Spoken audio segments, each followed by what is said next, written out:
Hey everybody, welcome to another Take 10 with Zen, and today we're going to be talking about the adventure of expectations. And why would I call it an adventure? Well, let me tell you. We came here to experience the contrast, the opposite of who we really are. Really, we come from back home where we're these powerful, supernatural, eternal spirit beings made of unconditional love. And we come here to have that human experience where we feel limited and we experience fear and all those delicious emotions that come along with that. But what are expectations? I kind of also call them conditional love laws. And it's basically what we've been taught is needed in order for us to be lovable, acceptable, successful. And the wonderful thing is that varies by person. All of our conditional love laws are different because we all grew up with different lives. And it's always changing because we're always learning new conditions as we live moment by moment and get influenced by TV and movies and people we hang around and all sorts of, fun things that we consume with our eyes and our ears. But there even can be contradictory, even within our own. Of course, it's going to contradict others, but even my own conditional love lies will be contradictory. And you'll notice it, like you'll be around certain people that they want you to be happy and joyful, laughing, uplifting, a jokester. And then there's other people that want you to be serious. And so you actually even vary who you are around different people. But let's take a look. I'm going to kind of dive into two areas. First, we're going to take a look at how do expectations impact our relationships. So, big question we ask is, why does love wear off? Why do we become disappointed in someone? Well, here we go. We start off with no expectations when we first meet someone, right? Because we don't even know them. We have no expectations whatsoever of them.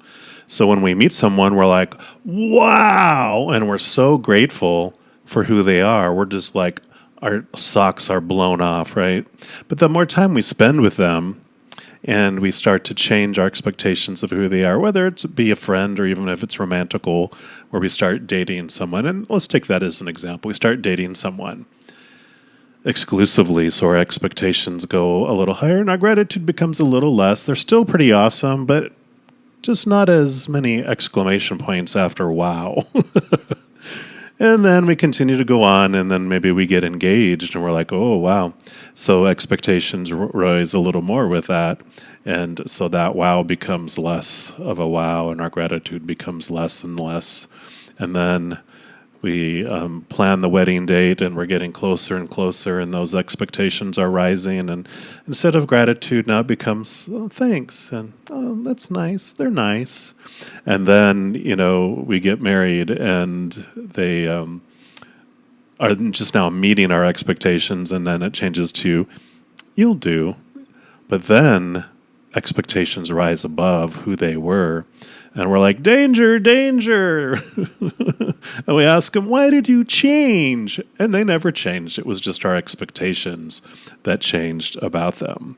So I always tell everyone when they're getting married, and I write in their card, if I give them a card, and say, always remember why you fell in love and try to keep your expectations as close to zero as you can. And that equals happiness, because expectations equal disappointment. So with that example, now let's take a look and apply that whole theory to our life, and we'll look at what our expectations are around success. We'll ask ourselves the question, why is my life full of disappointment? So we kind of look at the same thing but we're going to kind of come into the story where we already have our expectations really high. We know, we think we know what is supposed to be in our lives in order for us to be happy and fulfilled, and quote, successful. So we've got our expectations high, and then we have our performance, kind of in the blue line here, and we're like, well, we're almost there, because you really can't function at perfection of all your expectations, for very long at all, if ever at all. But you can see, your performance goes up and you meet that perfection in your mind and you're like, woohoo, I'm perfect and everything's going great. And then your performance drops back down because you can't maintain that forever because, like we talked about, our expectations can be contradictory to each other. So it may not work out that way.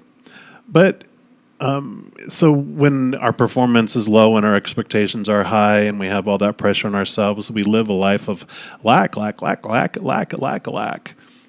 But there's hope. What if we lower our expectations? Question those conditional love laws we have. Then as they lower below what we're doing, we start living in abundance. We get a little abundance, so that tastes a lot better than that lack. And we like it so much, maybe we can lower expectations even a little lower and even more abundance. Yum, yum, yum. And then, if we can, lower them to nothing. We would live a life of such full abundance, being grateful for what is, instead of focusing in on what's not. So my advice always, and I've been talking about expectations probably since I was 16 years old, my family, it kind of goes, expectations, we know who that is. But my advice is to get rid of a lot of the anxiety in our lives and that judgment we have against ourselves. We can just lower our expectations and just question all those conditional love laws that we have and ask ourselves, what do I truly need in order to be happy? And you never know. You might just find that in your own heart is the unconditional love of the Creator of all things. And that is everything that we need. But we'll talk more about this in the future, I'm sure. Until then, you take care. I love you.